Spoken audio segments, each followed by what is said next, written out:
Capítulo 3. Las ciudades medievales. Os voy a explicar cómo eran esas ciudades. Ya hemos visto un poquito en el capítulo primero. Hemos visto alguna imagen de cómo eran esas ciudades medievales. Bueno, las ciudades también se llamaban burgos. Por eso en Alemania ya veis que hay muchas ciudades que acaban en burgo. Hamburgo, por ejemplo. Algunas de estas ciudades eran ciudades que vienen de la época de los romanos y otra de la época de los musulmanes. Tanto una civilización como la otra son civilizaciones urbanas. La Edad Media no es urbana, es más rural. Pero, como estamos viendo, a partir del siglo XII las ciudades empiezan a crecer otra vez. Los habitantes de las ciudades, ¿cómo se llamaban? Pues si son burgos, los habitantes eran burgueses. Pero no os equivocáis. Hemos dicho que los burgueses después pasan a ser solo aquellos que tienen dinero, los que tienen pelas, los que tienen poder, los banqueros, comerciantes, grandes artesanos, esos serán los burgueses. El resto será, pues, artesanos corrientes o trabajadores, campesinos que vivan en la ciudad, etcétera. Mendigos también había mucho en aquella época. La ciudad estaba rodeada pero por una muralla. Pero como estamos viendo que además está creciendo la población de estas ciudades, pues las murallas se quedan pequeñas. Empiezan a crecer, a crecer, a crecer. Ahí las casas y hay que hacer barrios fuera de la ciudad. A esos barrios se les van a llamar arrabales. A veces estos arrabales están también amurallados, por lo tanto las ciudades tienen varias líneas de murallas. Otras veces quedan expuestos y la gente, en caso de ataque, pues se tendrían que meter dentro de la gran muralla de la ciudad. Bien. En el interior las calles estaban abigarradas. ¿Eso qué significa? Que era un lío. Te podías perder fácilmente, a no ser que fuesen ciudades de trazado romano. Incluso en las ciudades de trazado romano, que ya sabéis que son así ortogonales, como un cuadrado, con sus callecicas bien ordenadas, esas calles se van perdiendo y se van haciendo más laberínticas, al estilo de las ciudades musulmanas, que son un verdadero laberinto. Se tiran casas, se construyen otras cada vez más estrechas, las calles son estrechas y ¿qué ocurría en esas calles? Porque no había alcantarillado. En algunas ciudades todavía conservaban el alcantarillado romano, pero no se podía utilizar porque no se había renovado. Entonces o había desaparecido o estaba cegado. Por lo tanto, ir por una ciudad medieval era algo bastante guarro. Guarro. ¿Por qué? Porque la gente tiraba la basura, no había recogida de basuras. O si la había, era muy precaria. Y la gente tiraba la basura a las calles. No estaban asfaltadas, no estaban adoquinadas, se embarraban con facilidad. Si llovía, había animales continuamente por las calles, animales muertos también. Por eso, muchas enfermedades se propagaban con facilidad dentro de las ciudades. La peste, la cólera. Había también muchos incendios porque las casas eran de madera y también se propagaban con facilidad porque al ser las calles tan estrechas el fuego pasaba de una casa a otra sin dificultad. Así eran un poco por dentro y luego, como ya sabemos, pues tenían la plaza mayor, la plaza central con su iglesia, su ayuntamiento, el mercado, había también hospederías para los transeúntes, para los viajeros, para los emigrantes o la gente que recorría el Camino de Santiago, si estaban allí en la línea del Camino de Santiago. Había hospitales para enfermos, conventos, escuelas para quienes las podían pagar.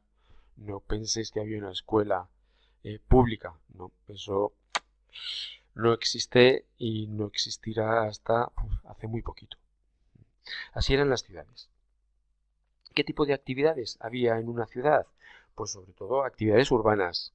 A veces se mezclaba, lo del campo y la ciudad, tampoco había mucha actividad agraria. Se vendía y ya os he dicho que los campos estaban cerca, podía haber huertos urbanos, la gente podía tener animales dentro de las casas dentro de la ciudad, pero la ciudad sobre todo destacaba por sus actividades artesanales y comerciales. ¿Los artesanos quiénes eran? Pues quienes hacían productos, objetos manufacturados. Los hacían con las manos o con una pequeña máquina. Ya os he dicho también que se agrupaban por calles o barrios y por oficios. Todos los que tintaban las cosas, los tintoreros juntos, los panaderos juntos, los herreros juntos, los curtidores de piel juntos. Muchas veces, ya solo por el olor, sabías en qué barrio te metías. Y a veces también las calles no tenían nombre, pero sí que tenían un símbolo del oficio que se desarrollaba en esa calle. Los talleres solían ser pequeños y dentro de cada taller había un maestro artesano. Ya os diré después cómo estaban organizados esos talleres. Trabajaban de forma manual y con sus propias herramientas.